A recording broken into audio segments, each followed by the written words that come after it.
ضلع راولپنڈی میں گولڑا شریف کے مقام پر ایک گدی ہے۔ پیر مہر علی شاہ صاحب گولڑوی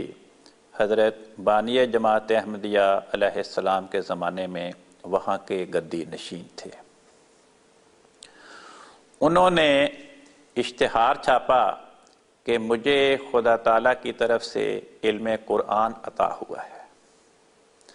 جب ان کا یہ اشتہار چھپا تو حضرت مسیح موعود علیہ السلام نے اس کے جواب میں اشتہار چھاپا کہ کئی سال سے میرا دعویٰ ہے کہ میں مسیح موعود ہوں، مہدی موعود ہوں، اور مجھے خدا تعالیٰ نے اپنی جناب سے قرآن کریم کے حقائق و معارف سکھائے ہیں۔ آپ اشتہار میں کہتے ہیں کہ آپ کو بھی خدا تعالیٰ علم قرآن سکھاتا ہے، تو پبلک کے لیے اب اشتباہ پیدا ہو گیا کہ آپ کو سکھاتا ہے یا مجھے سکھاتا ہے۔ اس لیے پبلک کو حقیقت حال سے مطلع کرنے کے لیے ضروری ہے کہ میرا اور آپ کا عربی زبان میں فصیح و بلیغ قرآن کریم کی تفسیر لکھنے کا مقابلہ ہو جائے۔ کسی قرآن کریم کے کسی مقام کا قرآ ڈال کے انتخاب کر لیں تو ایک ہی محفل میں بیٹھ کے آپ بھی عربی زبان میں قرآن کریم کی فصیح و بلیغ تفسیر لکھیں، میں بھی عربی زبان میں وہیں بیٹھ کے قرآن کریم کی تفسیر لکھوں گا، اور اس میں نئے نکات ہوں، پرانی کتابوں سے اخذ کردہ نکات نہ ہوں۔ جب یہ اشتہار چھپا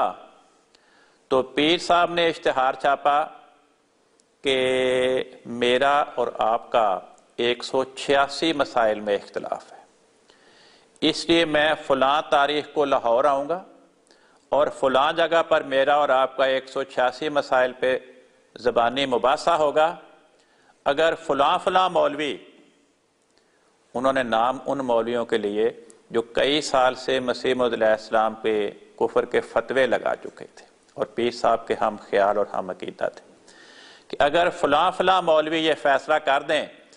کہ پیر صاحب جیت گئے ہیں مباحثے میں اور مرزا صاحب ہار گئے ہیں، تو پھر مرزا صاحب کو اپنے دعوے سے توبہ کر کے میری بیعت کرنی پڑے گی، اور پھر بیعت کے بعد تفسیر نویسی کا مقابلہ بھی ہو جائے گا۔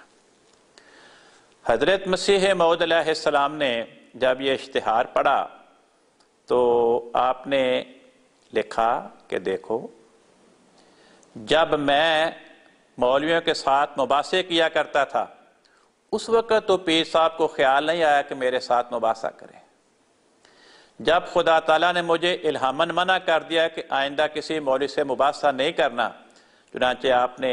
آئینہ کمالات اسلام میں بھی اس کو درج فرمایا کہ مجھے خدا تعالیٰ نے مولویوں کے ساتھ مباحثات کرنے سے منع فرما دیا۔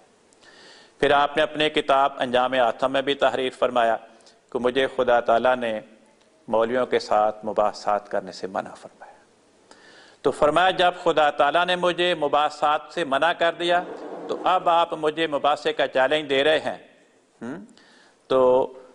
اور مقصود کیا ہے؟ پیر صاحب کے دل میں نیت یہ تھی کہ ہم نے مباحثے کا چیلنج دیا، اگر مرزا صاحب مباحثے کا چیلنج قبول کریں گے تو ہم کہیں گے دیکھا جو پہلے الہام شائع کیا تھا کہ مجھے خدا نے منع کہ وہ الہام جھوٹا تھا، اور اگر ہمارے مباحثے کا چیلنج قبول نہیں کریں گے ہم کہیں گے دیکھا جی ہم مباحثے کے لیے بلا رہے ہیں اور یہ ہمارا مباحثے کا چیلنج قبول نہیں کرتے۔ حضور نے فرمایا اس لیے میں آپ کے سامنے یہ تجویز کرتا ہوں کہ آج سے ہی میں بھی 70 دن کے اندر اندر سورت فاتحہ کی عربی زبان میں فصیح و بلیغ تفسیر لکھوں گا، آپ بھی آج سے 70 دن کے اندر اندر سورت فاتحہ کی عربی زبان میں فصیح و بلیغ تفسیر لکھیں۔ اور فرمایا کہ اگر آپ نے 70 دن کے اندر اندر میری تفسیر کے بالمقابل آپ نے بھی عربی زبان میں فصیح و بلیغ سورۃ فاتحہ کی تفسیر لکھ دی تو میں آپ کو 500 روپیہ انعام دوں گا۔ لیکن ساتھ ہی فرمایا میں ابھی سے آپ کو بتا دیتا ہوں کہ خدا نے مجھے الہاماً خبر دی ہے کہ منعہ مانع من السماء، میرے مقابلے میں سورۃ فاتحہ کی عربی زبان میں فصیح و بلیغ تفسیر لکھنے سے خدا نے منع کر دیا ہے، کوئی میرے مقابلے میں تفسیر نہیں لکھ سکے گا 70 دن کے اندر اندر۔ چنانچہ حضرت مسیح موعود علیہ السلام نے 70 دن کے اندر اندر سورۃ فاتحہ کی عربی زبان میں فصیح و بلیغ تفسیر لکھی، اعجاز المسیح کے نام سے شائع فرمائی اور وہ پیر صاحب کے گھر پہنچا دی۔ 70 دن کیا، 70 مہینے کیا، 70 سال سے اوپر ہو گیا، پیر صاحب فوت ہو گئے، لیکن پیر صاحب اعجاز المسیح کے بالمقابل عربی زبان میں سورہ فاتحہ کی فصیح و بلیغ تفسیر نہیں لکھ سکے۔ آپ کے ایک مرید نے آپ کی سوانح عمری شائع کی ہے گولڑا شریف سے، اس کا نام ہے مہر منیر۔ اس میں اس واقعہ کو درج کر کے آپ کا سوانح نگار مرید لکھتا ہے کہ لوگوں نے پیر صاحب سے اپنی اس خواہش کا اظہار کیا کہ آپ بھی قرآن کریم کی تفسیر لکھیں سورۃ فاتحہ کی، تو پیر صاحب نے جواب دیا کہ ہاں، میں نے بھی سورہ فاتحہ کی تفسیر لکھنے کے لیے اللہ تعالیٰ کی بارگاہ میں توجہ کی تھی، تو اس کے نتیجے میں اللہ تعالیٰ کی طرف سے مجھ پہ اس قدر آسمانی انوار کا نزول ہوا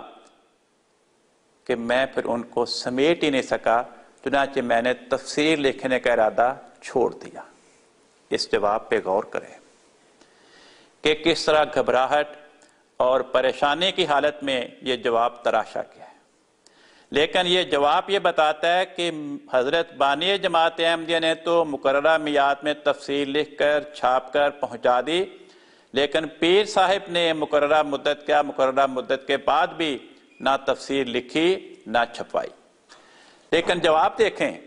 کہ اگر تو خدا تعالیٰ کی طرف سے آسمانی انوار کا نزول ہوا تھا تو وہ آسمانی انوار ہی کیسے جس پہ نزول ہو وہ انہیں سمیٹ نہ سکے اور سنبھال نہ سکے؟ پھر تو نتیجہ یہ نکلنا تھا